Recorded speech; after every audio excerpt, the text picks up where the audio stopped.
বাকচাতুরি বেশি দিন চলে না।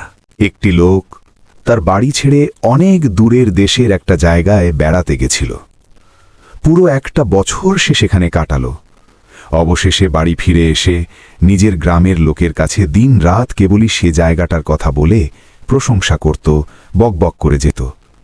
গ্রামের লোকেরা এসব শুনে বলাবলি করত, আচ্ছা কে শুনতে চাইছে ওই সব কথা, ফালতু বকবক করার স্বভাব। বিরক্ত হয়ে একদিন একজন তাকে জিজ্ঞাসা করে বসল, জায়গাটা এতই যদি তোমার ভালো লেগেছিল তো সেখানে থেকে গেলেই তো পারতে, এখানে মরতে এলে কেন?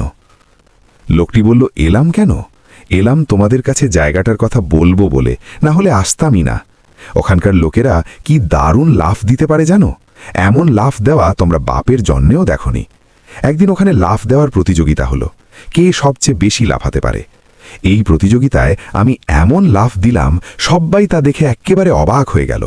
কেউই আমার সঙ্গে এটে উঠতে পারল না। তোমরা যদি সেখানে হাজির থাকতে তাহলে দেখতে কি দারুণ আমার সে লাফ। শুনে একজন অমনি বলে উঠল, তোমার লাফ দেখতে অত দূরে আমাদের যাবার দরকার নেই, তুমি একবার এখানে লাফ দিয়ে দেখিয়েই দাও না দাদা। বলা বাহুল্য, লোকটি তেমন লাফ দিতে পারল না। এরপর থেকে সে আর নিজেকে নিয়ে বড়াই করত না, আর বক বক করাও তার বন্ধ হয়ে গেল।